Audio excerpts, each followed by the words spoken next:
Hey guys, today I'm going to answer 10 most asked questions regarding resume. And I will say, or I will ask to visit careerclaw.com after every answer because I'm going to cut this into shorts. So I'm sorry for that in advance. All right, what's the first question? How long should be my resume? There is always this debate about one page versus two-page resume, right? If you have recently graduated or just worked for one company or two companies, and if you can fit everything in one page resumes are fine. But if you have worked for more than three, four companies and you have to describe what you have done over there, you don't need to reduce the content or you don't need to remove the quantifiable achievements or your roles and responsibility or summary just to fit it in one page. There is no need to cramp everything in one page. Two page are completely acceptable and it's pretty much a norm if you have worked for more than two, three companies. Please visit careerclaw.com. If you have any questions, feel free to message me. All right, should I include an objective statement? I think I generally, I don't even mention on the top if it is objective statement or a summary statement, right?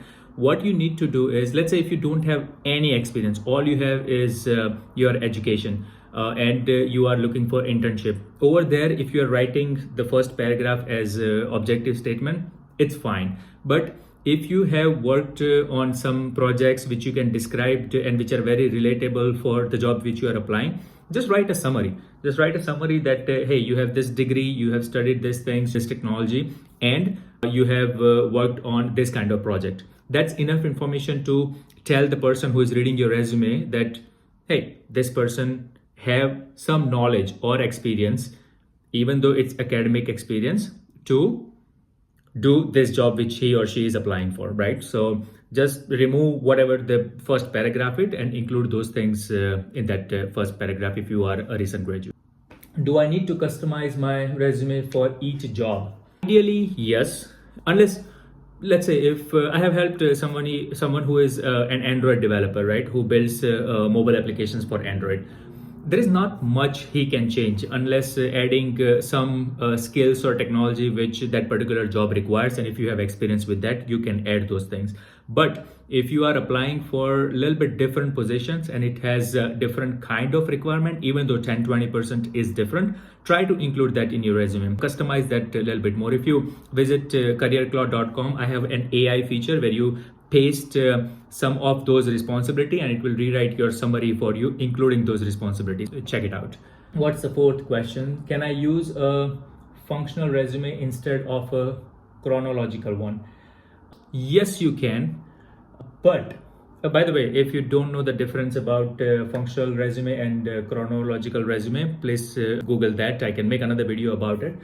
But basically, if you have a gap in employment and or you are changing industries, right? But many employers prefer the chronological format. It's rather you use that instead of functional one. All right. Should I include references in my resume? No.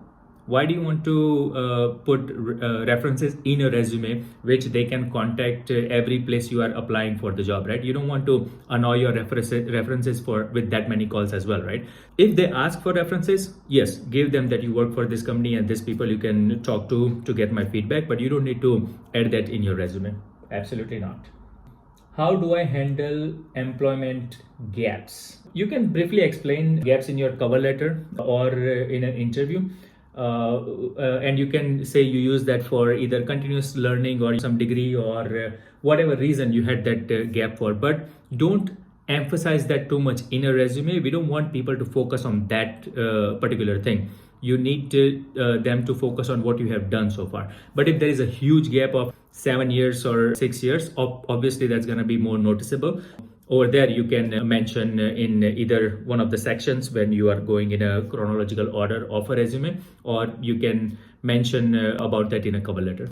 Is it necessary to include all past jobs? No, it's not. Especially, let's say if you have worked for 20 years in the industry and the first two jobs were completely different than what you are doing right now. Two benefits of not including that. First, it doesn't add any value that you will be able to do the next job better because you have some irrelevant experience, right?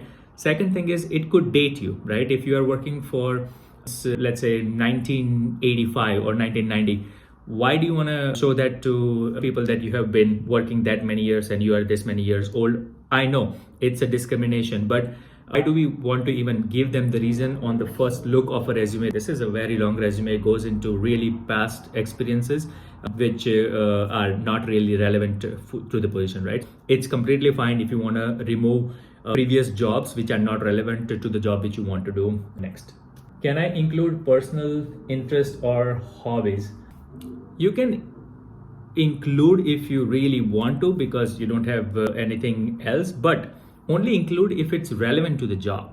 I know there is one leadership principle that you need to bring your whole self, but in a resume, if you are talking about football and if you are applying for a software engineer job, it doesn't add too much value to it, right? So try not to add it, but if something you have done, maybe you have played football and you are applying to as a software engineer at any football companies or organization, maybe it helps, but you don't really need to mention that for all other positions. Should I mention part-time jobs?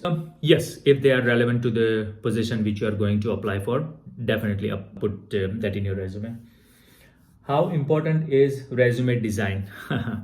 It's important that your resume doesn't have too much going on. No images, no graphs. Keep it simple. Not even, I don't even like columns. Keep everything people can read from left to right.